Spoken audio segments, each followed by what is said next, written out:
നമസ്കാരം. സോഡിയാക് മീഡിയയിലേക്ക് എല്ലാ പ്രേക്ഷകർക്കും സ്വാഗതം. 2026 മെയ് മാസത്തെ അവിട്ട നക്ഷത്രക്കാരുടെ നക്ഷത്രഫലം എന്താണ് എന്ന് പരിശോധിച്ച് നോക്കാം. അവിട്ട നക്ഷത്രത്തിൻ്റെ ആദ്യത്തെ 30 നാഴിക വരുന്നത് മകരക്കൂറിലും ശേഷം 30 നാഴിക വരുന്നത് കുംഭക്കൂറിലുമാണ്.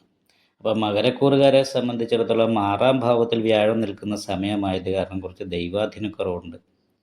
ഭാഗ്യാധിപതി എന്നാലും യോഗകർത്താവായിട്ട് 5-ാം ഭാവത്തിൽ നിൽക്കുന്നുണ്ട്. പൂർവ്വജന്മ ഗുണങ്ങൾ അനുഭവിക്കാനായിട്ട്, പൂർവ്വപുണ്യങ്ങൾ അനുഭവിക്കാനായിട്ട് യോഗമുള്ള സമയമാണ്. അതുകൊണ്ട് തന്നെ കുടുംബസുഖം അനുഭവിക്കാനും വീടിൻ്റെ കാര്യങ്ങൾ വേണ്ട രീതിയിൽ നോക്കിക്കണ്ട് ചെയ്യാനും ഭൂമി വാങ്ങുന്നതിനെക്കുറിച്ച് ആലോചിക്കാനും ഒക്കെ യോഗമുള്ള സമയമാണ്. എന്നാൽ സാമ്പത്തിക ഞെരുക്കം പോലുള്ള പ്രശ്നങ്ങൾ ഉണ്ടാകുക, നടുവേദന, ഇടയ്ക്കിടയ്ക്ക് നടുവേദന പോലുള്ള കാര്യങ്ങളോ അടിവയറ് സംബന്ധമായിട്ടുള്ള രോഗാവസ്ഥ ഉണ്ടാകുക, നല്ല ഉദ്ദേശത്തോടുകൂടി സംസാരിച്ചാലും ആ സംസാരം കേൾക്കുന്നവർക്ക് അപ്രിയമായിട്ട് തോന്നുക, ആ സംസാരം കൊണ്ട് തന്നെ വേണ്ടപ്പെട്ടവരും നമ്മളുടെ സഹായികളൊക്കെ ശത്രുക്കളായി വരുന്ന ഒരവസ്ഥയുണ്ടാകുക. അത് കാരണം സംസാരം വളരെ ശ്രദ്ധിച്ച് വേണം ചെയ്യാനായിട്ട്. ബാക്കിയുള്ള കാര്യത്തിലൊക്കെ ദൈവാധീനം ഉണ്ടാകാനായിട്ട് വിഷ്ണു ക്ഷേത്ര നെയ്വിളക്കം ഭാഗ്യസൂക്താർച്ചനയും ചെയ്യുകയും നാഗദോഷ പരിഹാരമായിട്ട് നവഗ്രഹ പൂജ ചെയ്യുന്ന ക്ഷേത്രത്തിൽ രാഹുപൂജയും കേതു പൂജയും ചെയ്യുക. ഇടയ്ക്ക് നാഗപൂജ ചെയ്യുന്നത് നല്ലതാണ്. അവിട്ട നക്ഷത്രത്തിൻ്റെ അവസാനത്തെ 30 നാഴികയിൽ ജനിച്ചവരെ സംബന്ധിച്ച് കുംഭക്കൂറാണ്. കുംഭക്കൂറുകാർക്ക് 5-ാം ഭാവത്തിൽ സർവേശ്വരകാരകനായിരിക്കുന്ന വ്യാഴം സഞ്ചരിക്കുന്നു എന്ന് പറയുന്നൊരു ഗുണമുണ്ട്. പ്രത്യേകിച്ചും 4-ാം ഭാവാധിപതിയായിരിക്കുന്ന ശുക്രനും കൂടി 5-ലാണ് നിൽക്കുന്നത്. അപ്പോൾ ഗുരുശുക്ര യോഗം ഉള്ളത് കാരണം ദിവ്യദാരോ മഹാദിനിന്ന് നല്ല ഭാര്യാഗുണം അനുഭവിക്കാനും നല്ല ധനാഭിവൃദ്ധി ഉണ്ടാകാനും പഠിച്ച വിദ്യയ്ക്കനുസരിച്ചുള്ള നല്ല തൊഴിൽ കിട്ടാനും യോഗമുണ്ട്. കാരണം ഇവിടെ കർമാധിപതിയായിരിക്കുന്ന ചൊവ്വ സ്വക്ഷേത്ര ബലവാനായിട്ടാണ് നിൽക്കുന്നത്. അപ്പം ഇഷ്ടസ്ഥാനത്ത് കർമാധിപതി നിൽക്കുന്ന കാരണം തൊഴിലിൻ്റെ കാര്യത്തിൽ വളരെ നല്ല നേട്ടങ്ങളോ അഭിവൃദ്ധി ഉണ്ടാകാനായിട്ട് യോഗമുണ്ട്. സ്വയം മുന്നിട്ടിറങ്ങി ചെയ്യുന്ന കാര്യങ്ങളൊക്കെ വിജയിക്കാനായിട്ട് യോഗമുണ്ട്. എന്നാൽ ലഗ്നാൽ 7-ാം ഭാവത്തിൽ ഘടകാരകനായിരിക്കുന്ന കേതു നിൽക്കുന്നുണ്ട്. ആദ്യം ഒരു തടസ്സമൊക്കെ ഉണ്ടാകും എന്ത് കാര്യം ചെയ്യാൻ തുടങ്ങുമ്പോഴും.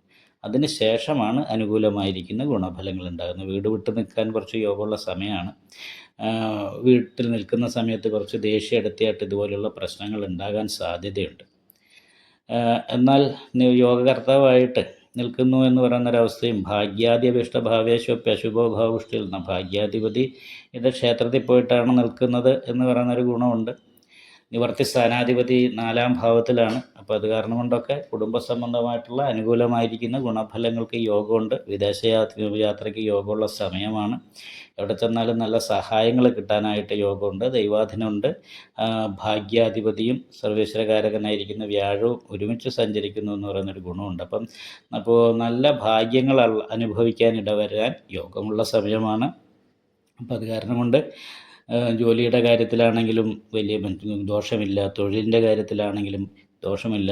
തൊഴിൽ അന്വേഷിക്കുന്നവർക്ക് നല്ല തൊഴിൽ കിട്ടാനായിട്ട് യോഗമുണ്ട്. പക്ഷേ അടിവയറ് സംബന്ധമായിട്ടുള്ള രോഗമോ നടുവേദന പോലെയുള്ള പ്രശ്നങ്ങളോ ഉണ്ടാകാൻ സാധ്യതയുണ്ട്. ഇടയ്ക്കിടയ്ക്ക് തലവേദന, സന്തോഷിച്ചിരിക്കുമ്പം ടെൻഷൻ ഉണ്ടാകുക, ഇങ്ങനെയൊക്കെയുള്ള ചെറിയ പ്രശ്നങ്ങൾക്ക് യോഗമുണ്ട്. എന്തായാലും രാഹുപൂജയും കേതുപൂജയും ചെയ്യുക, നന്നായിട്ട് പ്രാർത്ഥിക്കുക. ഈ വീഡിയോ ഇഷ്ടപ്പെട്ടാൽ ലൈക്ക് ചെയ്യുക, നിങ്ങളുടെ അഭിപ്രായങ്ങൾ കമൻറ്റ് ചെയ്യാം. ജ്യോതിഷവുമായി ബന്ധപ്പെട്ട കൂടുതൽ കാര്യങ്ങൾ അറിയാൻ ഈ ചാനൽ സബ്സ്ക്രൈബ് ചെയ്യുക. ഞങ്ങളുടെ ഓൺലൈൻ കൺസൾട്ടൻസി നമ്പർ താഴെ ഡിസ്ക്രിപ്ഷൻ ബോക്സിൽ കൊടുത്തിട്ടുണ്ട്. ആവശ്യമുള്ളവർക്ക് കോൺടാക്റ്റ് ചെയ്യാവുന്നതാണ്.